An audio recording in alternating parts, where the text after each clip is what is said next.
नमस्कार दोस्तों, कैसे हैं आप लोग। मेरा नाम सौरभ कुमार है और मैं आप लोग को यहाँ पर महेश बनवल की किताब एनसीईआरटी सार संग्रह क्लासिक टू 12 जो कि आपका ये किताब जो है वन लाइनर किताब है। और इस किताब को लोग पढ़ने जा रहे हैं। आपका आधुनिक भारत का इतिहास पढ़ेंगे, ठीक है, जो कि आपका चैप्टर नंबर 36 होगा, ठीक है। तो नवीन राज्यों का उदय के बारे में पढ़ेंगे आज, ठीक है। और इसका नवीन राज्यों का उदय का पार्ट नंबर सी आएगा, ठीक है। तो आपका चैप्टर नंबर 36 का तीसरा वीडियो आज हम पढ़ेंगे, ठीक है। तो आपका चैप्टर नंबर सी का तीसरा वीडियो आएगा, ठीक है। इससे पहले हमने चैप्टर नंबर 36 का 2 वीडियो बना लिया, ठीक है। तो आपके सामने चैप्टर नंबर 36 और पार्ट नंबर सी और इसका तीसरा वीडियो आएगा, ठीक है। तो जो कि हम आपका जो है मराठा राज्य से पढ़ेंगे, तो मराठा राज्य से हम पढ़ेंगे, ठीक है। इससे पहले हम लोग ने आपका जो है पंजाब राज्य और आपका कर्नाटक हैदराबाद राज्य को पढ़ लिया था, ठीक है। और आपका बंगाल अवध वगैरह पढ़ लिया था। तो आज हमारा मराठा राज्य स्टार्ट होगा, ठीक है। तो 12 अप्रैल 1680 को 12 अप्रैल 1680 को शिवाजी की मृत्यु के बाद मुगल सत्ता को सबसे महत्वपूर्ण चुनौती मराठा राज्य से मिली, जो उत्तराधिकारी राज्यों में सबसे शक्तिशाली था, ठीक है। शिवाजी के पौत्र शाहू को औरंगजेब ने 1689 से कैद रख कर रखा था। औरंगजेब उसकी माँ के साथ उनके धर्म, जातीय वन चीजों का पूर्ण रूप से ध्यान रखकर बड़ी शिष्टता, सम्मान और लिहाज के साथ पेश आया था, ठीक है। शाहू को शाहू को 1707 ईस्वी में तो शाहू को 1707 ईस्वी में औरंगजेब की मृत्यु के बाद रिहा कर दिया गया। और लेकिन जल्द ही शाहू और कोल्हापुर में रहने वाली उसकी चाची ताराबाई के बीच गृहयुद्ध छिड़ गया। ताराबाई ने अपने पति राजाराम के मरने के बाद अपने बेटे शिवाजी तृतीय के नाम से मुगल विरोधी संघर्ष 1700 में से जारी रखा था, ठीक है। मराठा सरदारों ने सत्ता के लिए संघर्ष करने वाले तो मराठा सरदारों ने सत्ता के लिए संघर्ष करने वालों में किसी न किसी का पक्ष लेना आरंभ कर दिया। शाहू और कोल्हापुर स्थित उसके प्रतिद्वंदी के बीच विवाद के फलस्वरूप मराठा सरदार की एक नई व्यवस्था ने जन्म लिया, जिसका नेता राजा शाहू का पेशवा बालाजी विश्वनाथ था, ठीक है। नेक्स्ट आपका है, आगे पढ़ते हैं। इस परिवर्तन के साथ मराठा इतिहास में पेशवा आधिपत्य का दूसरा काल आरंभ हुआ, और जिसमें मराठा राज्य एक साम्राज्य के रूप में जो है परिवर्तित हो गया, ठीक है।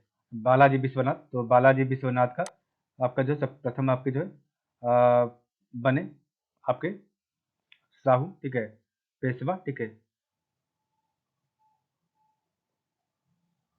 तो बाला विश्वनाथ आपके प्रथम पेशवा थे, और इनका जो आपका शासनकाल था पेशवा के रूप में 1713 से लेकर 1720 तक था।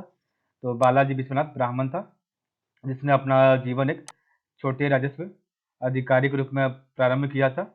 वह कूटनीति में अत्यंत कुशल था, और बालाजी विश्वनाथ ने अनेक बड़े बड़े मराठा सरदारों को शाहू के पक्ष में कर लिया था, ठीक है। शाहू ने 1713 ईस्वी में बालाजी विश्वनाथ को पेशवा या मुख्य प्रधान बनाया, ठीक है। और बालाजी विश्वनाथ के नेतृत्व में धीरे धीरे शाहू ने अपने आधिपत्य अधिकांश महाराष्ट्र पर स्थापित कर लिए थे। पेशवा ने अपने हाथों में शक्ति का संकेंद्रण कर लिया, और तथा अन्य मंत्री व सरदार उसके सामने प्रभावहीन हो गए। बालाजी विश्वनाथ ने अपने बेटे पेशवा बाजीराव प्रथम को मराठा साम्राज्य का कार्यकारी प्रधान बना दिया था, ठीक है।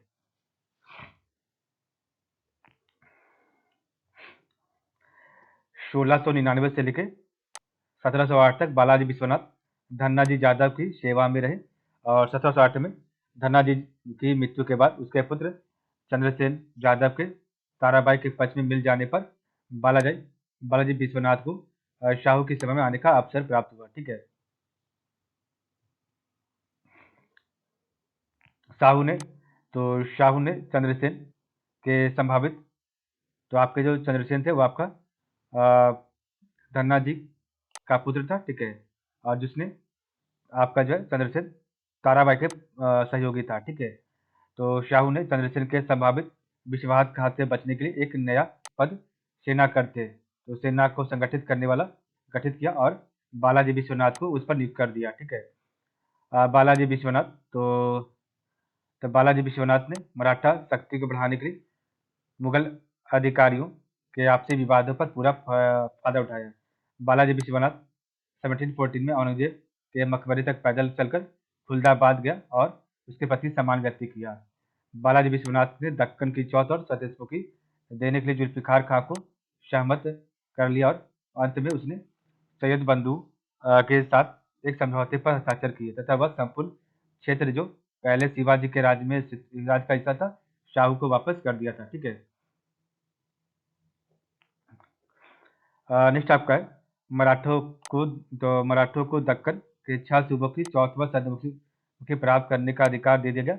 उसके प्रतीकार के रूप में शाहू ने बादशाह की सेवा में 15,000 घुड़सवार सैनिकों को देने, दक्कन में बगावत और लूटमार रोकने तथा 10 लाख रुपयों का सालाना नजराना पेश करने पर सहमत हो गया। ठीक है, नाम मात्र के लिए शाही बालाजी विश्वनाथ पहले ही मुगल आधिपत्य स्वीकार कर चुका था। अपने नेतृत्व में एक मराठा फौज लेकर बालाजी विश्वनाथ 1719 ईस्वी में सैयद हुसैन अली खां के साथ दिल्ली गया और फर्रुख सियर का तख्ता पलटने में सैयद बंधुओं की मदद की। ठीक है, मराठा मुगल संधि बालाजी विश्वनाथ और हुसैन अली की मध्य हुई की शर्तों की मान्यता रफी उदरजात ने दी थी। तो मराठा मुगल संधि की शर्तों की मान्यता जो है रफी उदरजात ने दी थी, क्योंकि आपका बालाजी विश्वनाथ और हुसैन अली के बीच में हुआ था। दिल्ली में बालाजी विश्वनाथ और अन्य मराठा सरदारों ने मुगल साम्राज्य की कमजोरी को स्वयं देखा और उनमें अपना प्रभाव क्षेत्र उत्तर की ओर बढ़ाने की महत्वाकांक्षा ने जन्म लिया। चौथ और सरदेशमुखी सौंपने की प्रथा ने पेशवा को सेक्शन के जरिए अपनी व्यक्तिगत शक्ति बढ़ाने में सहायता की। बालाजी विश्वनाथ 1720 में मारा गया। उसके बाद उसके 20 वर्ष का पुत्र बाजीराव प्रथम को पेशवा बनाया गया था। ठीक है, तो आपका बालाजी विश्वनाथ के बाद बाजीराव प्रथम हुआ आपका पेशवा, जो कि 1720 से लेकर 1740 तक था। बालाजी विश्वनाथ की मृत्यु के बाद शाहू ने उसके पुत्र बाजीराव प्रथम को पेशवा नियुक्त किया, जिससे बालाजी विश्वनाथ के परिवार में पेशवा पद पैतृक वंशानुगत हो गया। मुगल साम्राज्य के प्रति अपनी नीति की घोषणा करते हुए बाजीराव प्रथम ने कहा कि हमें इस जर्जर पृथ्वी के तने पर आक्रमण करना चाहिए और शाखाएं तो आपस में ही गिर जाएगी। बाजीराव प्रथम को शिवाजी के बाद गुरिल्ला युद्ध का सबसे बड़ा प्रतिपादक कहा गया है। और जब 1740 में बाजीराव प्रथम की मृत्यु हुई तब मराठों ने मालवा, गुजरात और बुंदेलखंड के क्षेत्रों पर अधिकार कर लिया था। ठीक है,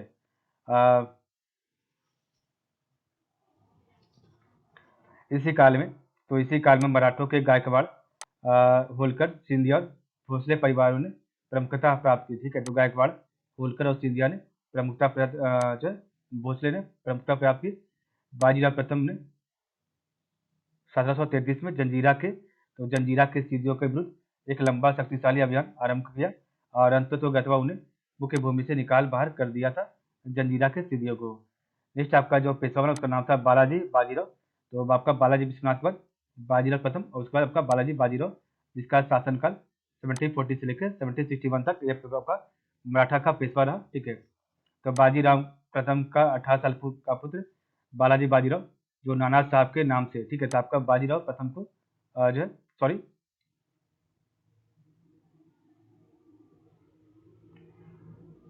तो आपका बाजीराव प्रथम को नाना साहब कहते थे। ठीक है, पेशवा बना और वह 1740 से लेकर 1761 तक पेशवा रहा।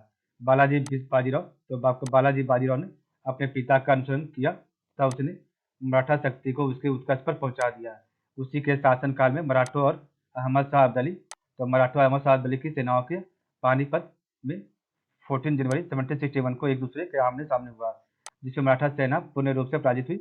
और पेशवा का बेटा विश्वासराव और सदाशिव राव भाव और अन्य अनगिनत मराठा सेनापति करीब 28,000 सैनिक की मृत्यु हो गई थी। ठीक है, पानीपत की हार मराठों के लिए महाविपदा के समान थी और इनकी हार ने ब्रिटिश ईस्ट इंडिया कंपनी को बंगाल और दक्षिण भारत में अपनी सत्ता मजबूत करने का मौका दिया।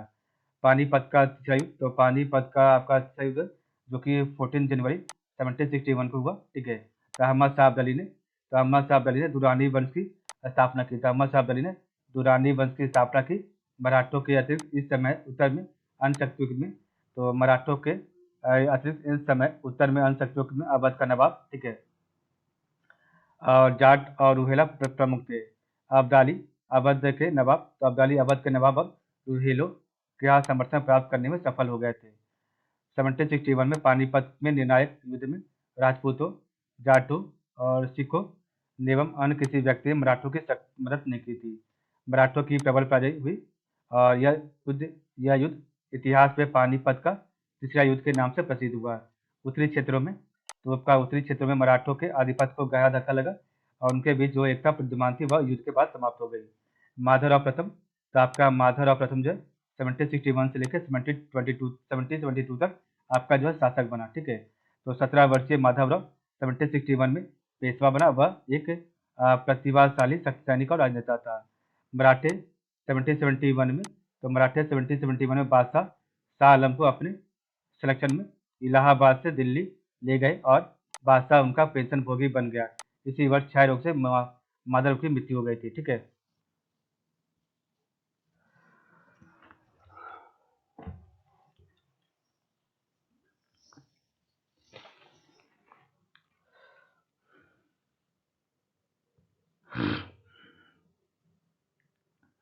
नारायण राव का आपका जो है पेशवा के रूप में 1772 से लेकर 1773 तक शासन रहा। और माधवराव की मृत्यु के बाद उसका छोटा भाई नारायण राव पेशवा बना, लेकिन 1773 में इसके चाचा रघुनाथ राव ने पेशवा बनने के लिए नारायण राव की हत्या कर दी। नेक्स्ट आपका बना माधव राव नारायण, तो माधव राव नारायण, और इसका पेशवा के रूप में 1774 से लेकर 1795 तक रहा, ठीक है। तो नारायण राव की मृत्यु के बाद उसका पुत्र माधव राव नारायण पेशवा बना और नाना फडणवीस के नेतृत्व में मराठा सरदारों ने मराठा राज की देखभाल के 12 भाई काउंसिल का नियुक्त किया था, ठीक है। तो 12 भाई काउंसिल के नियुक्त हुआ था माधवराव नारायण के शासनकाल में। प्रमुख मराठा सरदारों की चुनौती का सामना करने में अपने को असमर्थ पाकर रघुनाथ राव पूना से भागने पर विवश हो गया, ठीक है, और मुंबई जाकर नाना फडणवीस के विरुद्ध अंग्रेजों से सहायता मांगी। नेक्स्ट आपका है बाजीराव द्वितीय, जो कि आपका पेशवा बना 1796 से लेकर 1818 तक। तो यह रघुनाथ राव का पुत्र था जो कि भागा था, ठीक है, जिसने अंग्रेजों से सहायता मांगी थी। तो यह आपका उसी का बेटा था। तो बाजीराव द्वितीय यह रघुनाथ राव का पुत्र था। और नाना फडणवीस की मृत्यु के बाद जिन मराठा नेताओं के हाथों में शक्ति रही उनमें पेशवा बाजीराव द्वितीय और दौलत राव सिंधिया व यशवंत राव होलकर प्रमुख थे। पेशवा बाजीराव द्वितीय और जो है सिंधिया दोनों होलकर के विरुद्ध, तो आपका पेशवा बाजीराव द्वितीय और सिंधिया ने मिलकर होलकर के विरुद्ध संयुक्त मोर्चा बनाकर उसे नीचा दिखाना चाहते थे। और अप्रैल 1801 में पेशवा व जसवंत राव होलकर के भाई बिट्टू जी के निर्मम हत्या कर दी गई, ठीक है। तो पेशवा व जसवंत राव होलकर के भाई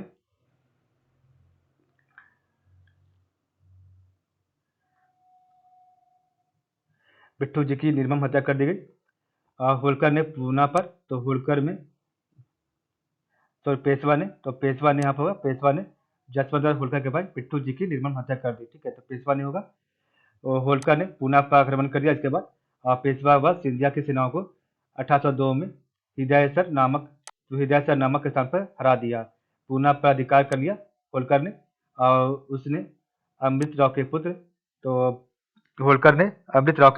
विनायक राव की पूना को राजगद्दी पर बैठा दिया था, ठीक है।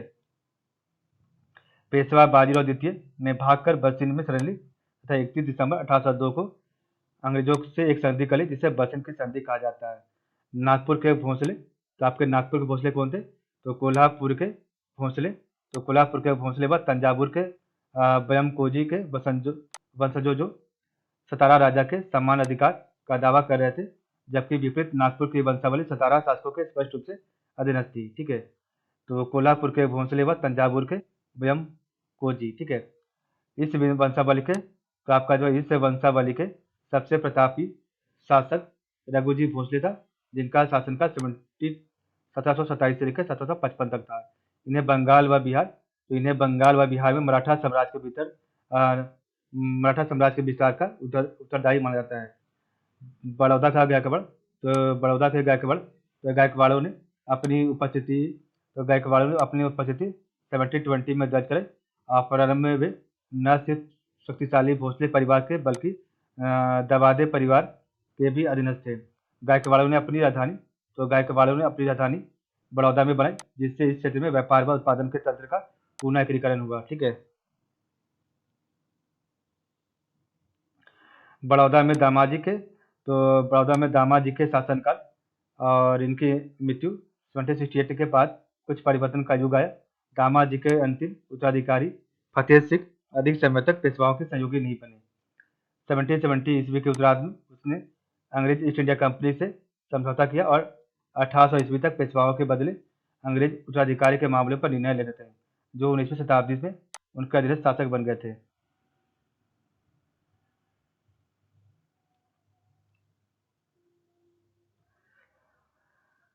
इंदौर के होलकर कौन थे? तो मल्हार राव ने इंदौर में स्वयं की सत्ता स्थापित की, जहां उसके उत्तराधिकारी ने मुख्य व्यापार मार्गों और बुरहानपुर के प्रमुख व्यापारिक केंद्रों पर नियंत्रण स्थापित किया था। उसके बाद उसके साम्राज्य का नियंत्रण उसके पुत्र विधवा के हाथ में चला गया। अहिल्याबाई का शासन 1765 से लेकर 1794 ईस्वी तक चला और इन्होंने होलकर राज्य को गौरव के शिखर तक पहुंचाया था। ग्वालियर के सिंधिया वंश ने उत्तर भारत की राजनीति में अपना स्थान पानीपत के तृतीय युद्ध 1761 के बाद दशक में बनाया। होलकर की भांति सिंधिया मुख्य रूप से मध्य भारत में केंद्रित थे। पहले उज्जैन एवं 18वीं शताब्दी के उत्तरार्ध के बाद ग्वालियर में महादजी सिंधिया के लंबे शासनकाल 1761 से लेकर 1794 के दौरान यह वंश संगठित हुआ था। ठीक है।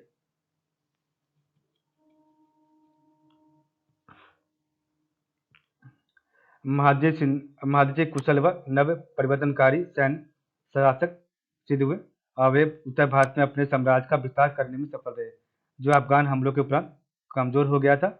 शाह आलम द्वितीय के शासनकाल में उन्होंने अपने हस्तक्षेप द्वारा प्रभाव स्थापित किया था। 1780 तो 1780 के मध्य में मुगल बादशाह ने उसे अपने कामकाज का उप शासक नियुक्त किया था। ठीक है। तो आपके प्रमुख मराठा क्षेत्र व उनकी राजधानी क्या थी? तो प्रमुख मराठा क्षेत्र व उनकी राजधानी, तो होलकर का जो राजधानी था इंदौर था, गायकवाड़ का बड़ौदा, पेशवा का पूना, भोसले का नागपुर, छत्रपति का सतारा और सिंधिया का ग्वालियर था। ठीक है। तो होलकर का इंदौर, गायकवाड़ का बड़ौदा, पेशवा का पूना, भोसले का नागपुर, छत्रपति का सतारा और सिंधिया का ग्वालियर था आपका राजधानी। ठीक है। तो यहाँ पर आपका एक पढ़ना छूट गया था। तो पेशवा वंश कैसे स्थापित हुआ था? तो सबसे पहले आपका पेशवा वंश आया था, जो आपका संस्थापक था उसका नाम था बालाजी विश्वनाथ। ठीक है। तो बालाजी विश्वनाथ। ठीक है। उसके बाद सेकंड पर आपका बाजीराव प्रथम, उसका पुत्र बाजीराव प्रथम। ठीक है। उसके बाद आपका जो 1720 से लेकर 1740 तक बाजीराव प्रथम। उसके बाद थर्ड नंबर पर आपका रहा बालाजी बाजीराव। तो बालाजी बाजीराव थर्ड नंबर पर 1740 से लेकर 1761 तक। और उसके बाद आपका जो 1761 से लेकर 1772 तक माधवराव आपका शासक बना, पेशवा बना फोर्थ नंबर पर। उसके बाद आपका जो 5वें नंबर पर माधवराव 1772 से लेकर 1773 तक 5वें नंबर पर। और आपका माधवराव नारायण, तो माधवराव नारायण आपका 1774 से लेकर 1795 तक आपका जो है पेशवा रहा। ठीक है। छठे नंबर पर। ठीक है। और 7वें नंबर पर आपका जो है बाजीराव द्वितीय था, जिसका जो है पेशवा के रूप में 1796 से लेकर 1818 तक ये आपका पेशवा रहा। ठीक है।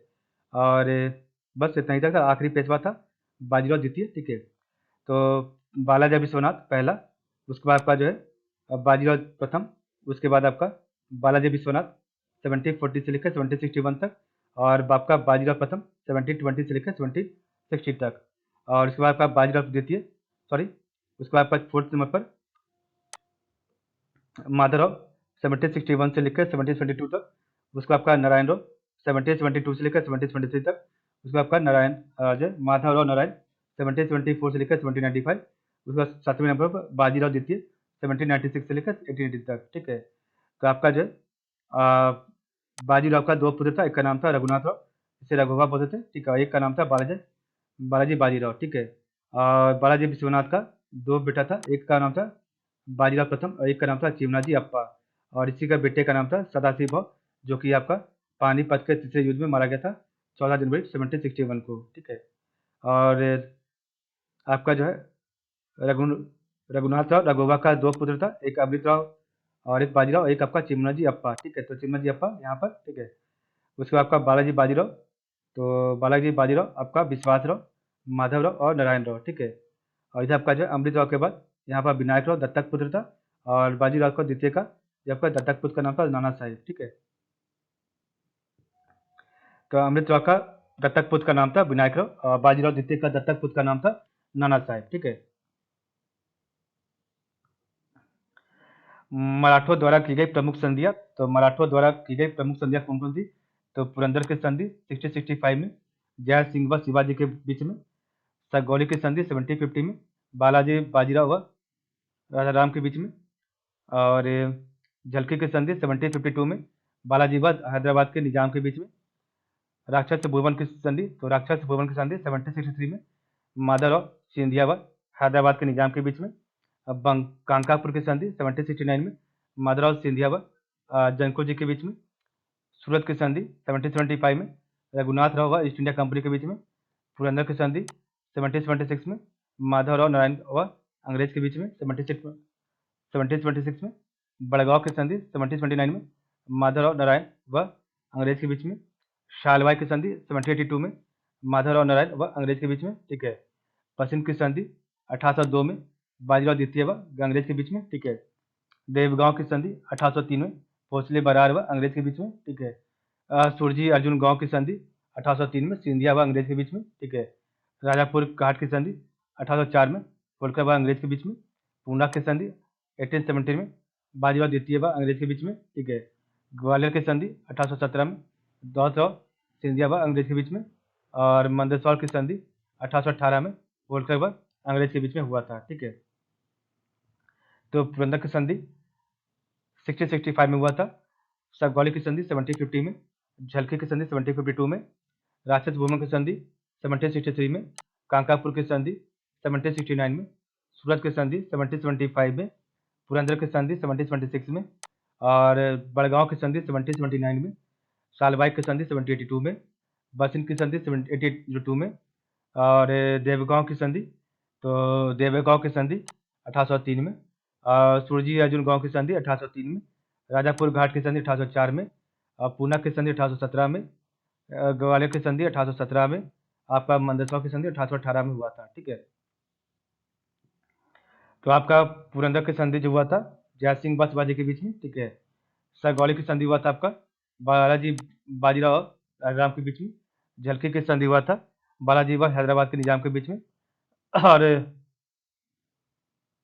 राक्षस भुवन की संधि हुआ था माधवराव सिंधिया व हैदराबाद के निजाम के बीच में, कांकापुर की संधि हुआ था माधवराव सिंधिया व जनको जी के बीच में, सूरत की संधि हुआ था रघुनाथ राव व ईस्ट इंडिया कंपनी के बीच में, पुरंदर की संधि हुआ था माधव नारायण व अंग्रेज के बीच में, बड़गांव की संधि हुआ था माधवराव नारायण व अंग्रेज के बीच में, सालबाई की संधि हुआ था माधवराव नारायण व अंग्रेज के बीच में, पश्चिम की संधि हुआ था बाजीराव द्वितीय व अंग्रेज के बीच में, देवगांव की संधि हुआ था भोसले बरार व अंग्रेज के बीच में, सुरजी अर्जुन गांव की संधि हुआ था सिंधिया व अंग्रेज के बीच में, राजापुर घाट की संधि हुआ था होलकर व अंग्रेज के बीच में, पूना की संधि हुआ था बाजीराव द्वितीय व अंग्रेज के बीच में, ग्वालियर की संधि हुआ था दौलत राव सिंधिया व अंग्रेज के बीच में, और मंदसौर की संधि हुआ था होलकर व अंग्रेज के बीच में, ठीक है।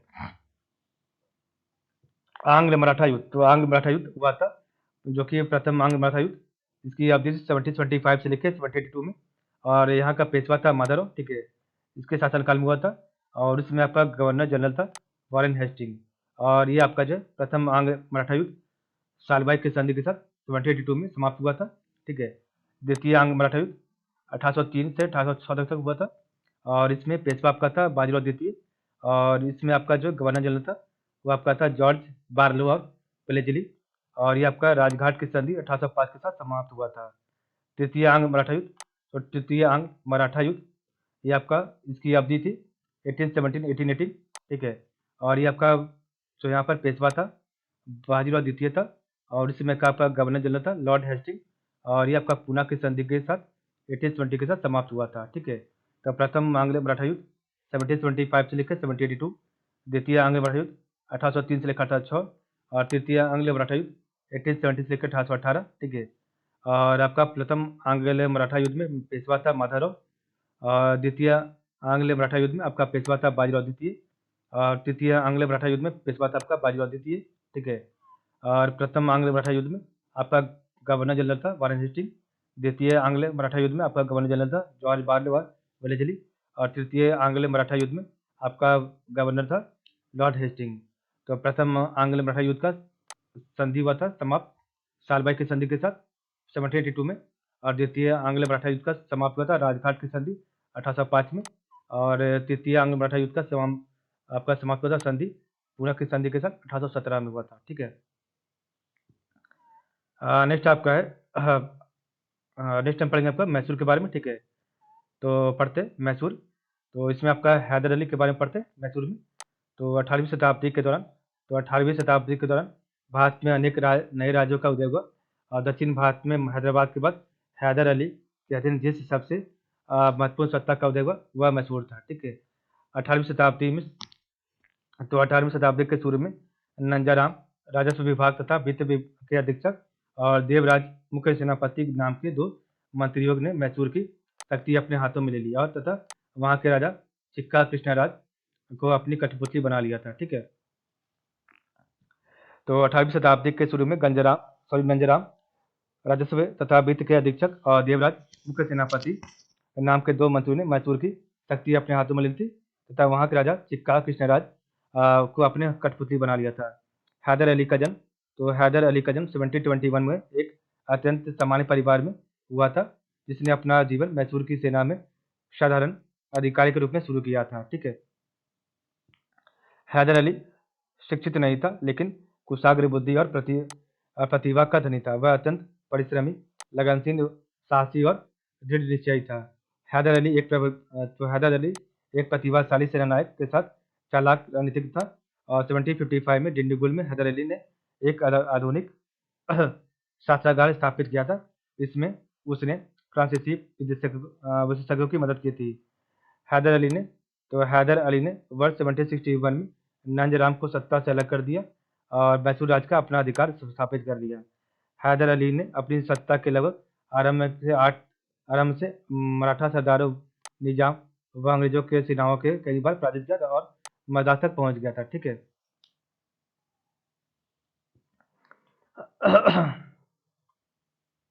प्रथम आंग्ल मैसूर युद्ध, तो प्रथम आंग्ल मैसूर युद्ध 1767 से लेकर 1779 तक आपका हुआ, ठीक है। और यह युद्ध अंग्रेजों की आक्रामक नीति का परिणाम था। हैदर अली ने अंग्रेजों से प्रतिशोध लेने के उद्देश्य से मराठों तथा निजाम से संधि कर एक संयुक्त सैनिक मोर्चा बनाया था, ठीक है। और हैदर अली के नेतृत्व वाले मोर्चे ने अंग्रेजों के मित्र कर्नाटक राज्य पर आक्रमण कर दिया, परंतु 1767 में हैदर और निजाम तिरुवल्लई संगम में पराजित हुआ, ठीक है। निजाम हैदर अली को साथ छोड़कर अंग्रेजों की सेना में शामिल हो गया। हैदर अली ने मंगलोर पर आक्रमण कर दिया, बम्बई से आई प्रशिक्षित सेना को पराजित कर दिया और उन्हें मद्रास तक सीमित कर दिया था।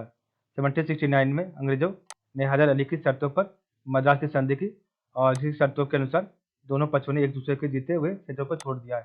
इस प्रकार प्रथम आंग्ल मैसूर युद्ध समाप्त हो गया, ठीक है। द्वितीय आंग्ल मैसूर युद्ध 1780 से लेकर 1784 में हुआ।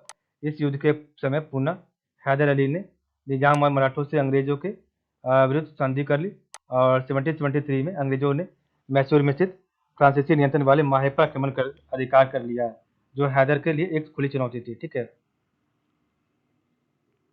ये आपका मैसूर था 1799 में, ठीक है। तो देखिए आपका यहाँ पर मैसूर था, इसके आसपास में श्रीरंगपट्टनम, बैनाथ, ठीक है, कन्नौर, माहे, कालीकट, करगनूर, कोयम्बटूर, करूर, तंजौर, डिंडुगुल यहाँ पर आपका था, तिरुचिरापल्ली यहाँ पर, मेघापट्टनम, टैंकोबार, पोर्टोनोवा, कुडालोर, पौंडीचेरी, सदारास, मद्रास, पुलिकट, आरकाट, अंबूर, जिंजी और सलेम था। यहाँ पर आपका बेंगलुरु था, यहाँ पर चित्तलदुर्ग था, ठीक है। और ऊपर में आपका बीजापुर, अदोनी और गुंटूर मछलीपट्टनम था, ठीक है। ये आपका आसपास का एरिया था मैसूर का, ठीक है। 1780 में, तो आपका 1780 में हैदर अली ने कर्नाटक पर आक्रमण कर द्वितीय आंग्ल मैसूर की शुरुआत कर दी और उसने अंग्रेज जनरल जॉर्ज बेली को हराकर आरकाट पर अधिकार कर लिया। 1781 में हैदर अली का सामना अंग्रेज जनरल आयरकुट से हुआ, जिसे वारेन हेस्टिंग ने हैदर के विरुद्ध भेजा था। आयरकुट तो आयरकुट ने पोर्टोनेवा के युद्ध में हैदर अली को हरा दिया, लेकिन इसका कोई उसे तत्कालीन लाभ नहीं मिला।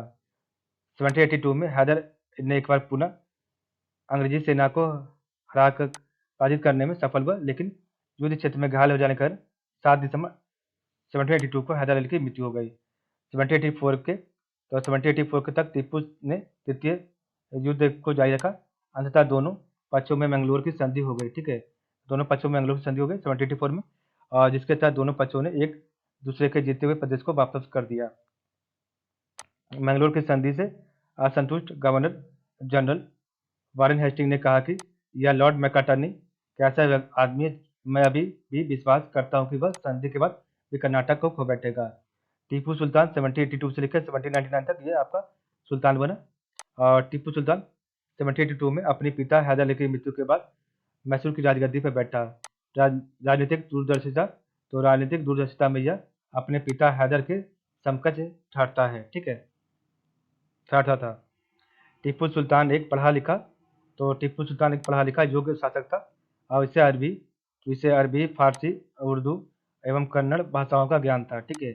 इसने अपने नवीन प्रयोगों के अंतर्गत नई मुद्रा, नई मापतौल की इकाई और नवीन संबंध को आरंभ करवाया था, ठीक है। टीपू सुल्तान जटिल चरित्र वाला, तो टीपू सुल्तान जटिल चरित्र वाला एक नए विचारों को दूर निकालने वाला व्यक्ति था।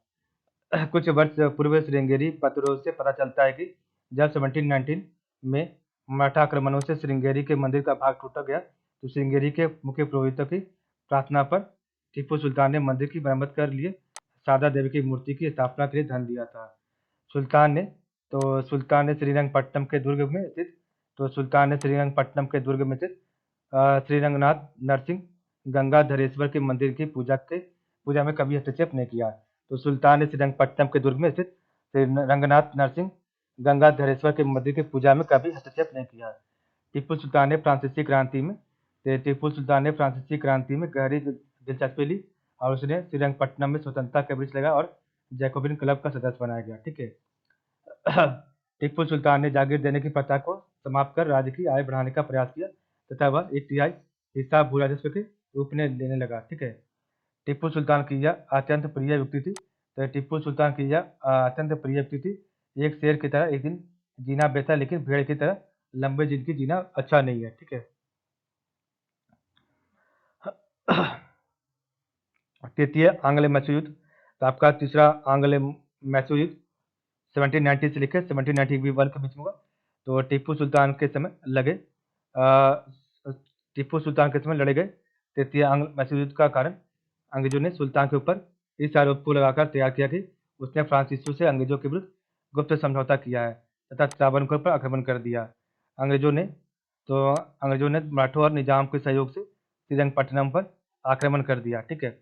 मिडोज के नेतृत्व में टीपू सुल्तान पराजित हुआ। फरवरी 1792 में तत्कालीन गवर्नर जनरल कॉर्नवालिस ने टीपू सुल्तान के श्रीरंगपट्टनम स्थित किले को घेरकर उसे संधि के लिए विवश कर दिया। अंग्रेजों और टीपू सुल्तान के मध्य मार्च 1792 में श्रीरंगपट्टनम की संधि संपन्न हुई, और संधि के शर्तों के अनुसार टीपू को अपने राज्य का आधा हिस्सा अंग्रेजों और उसके सहयोगियों को देना था, तथा युद्ध के हार जाने के रूप में 3 करोड़ रुपये अंग्रेजों को देना था, ठीक है। चतुर्थ एंग्लो मैसूर युद्ध 1799 में, तो इस युद्ध के समय टीपू सुल्तान ने अंग्रेजों से सामना करने के लिए अंतर्राष्ट्रीय सहयोग लेने के लिए दिशा में प्रयास किया, और इसने नेपोलियन बोनापार्ट को पत्र व्यवहार किया, ठीक है। चतुर्थ युद्ध के समय अंग्रेजों ने निजाम और मराठों से युद्ध में प्राप्त लाभ को 3 बराबर भागों में बांटने की शर्त पर समझौता किया। चतुर्थ आंग्ल मैसूर युद्ध के समय अंग्रेजी सेना को वेलेस्ली, हैरिस और स्टुअर्ट ने अपना नेतृत्व प्रदान किया था, ठीक है। 4 मई 1799 में टीपू सुल्तान संयुक्त अंग्रेजी सेना से बहादुरी के साथ लड़ता रहा, वह वीरगति को प्राप्त हुआ। इस प्रकार मैसूर की स्वतंत्रता का इतिहास उसके द्वारा अंग्रेजों के विरुद्ध संघर्ष के गौरवशाली अध्याय का समापन हो गया। मैसूर उस समय के आर्थिक पिछड़ेपन के दोष से मुक्त नहीं था, लेकिन हैदर अली और टीपू सुल्तान के राज्य में वह आर्थिक रूप से अधिक फला फूला। सर जॉन शॉ 1793 से लेकर 1798 के दौरान मद्रास का गवर्नर जनरल था, और जिसने बाद में लिखा था कि टीपू सुल्तान के राज्य के किसानों को संरक्षण मिलता था तथा उनको श्रम के लिए प्रोत्साहित और पुरस्कृत किया जाता था। ठीक है, वास्तव में भारतीय शासकों में टीपू सुल्तान एकमात्र शासक था जो आर्थिक शक्ति को सैनिक शक्ति की नींव मानता था। विदेश व्यापार के विकास के लिए टीपू सुल्तान ने फ्रांस, टर्की, ईरान और पेगु में दूत भेजे। चीन के साथ भी उसने व्यापारिक संबंध स्थापित किए। बंदरगाह वाले नगरों में व्यापारिक संस्थाएं स्थापित कर टीपू सुल्तान ने रूस व अरब के साथ व्यापार बढ़ाने का प्रयत्न किया था। ठीक है,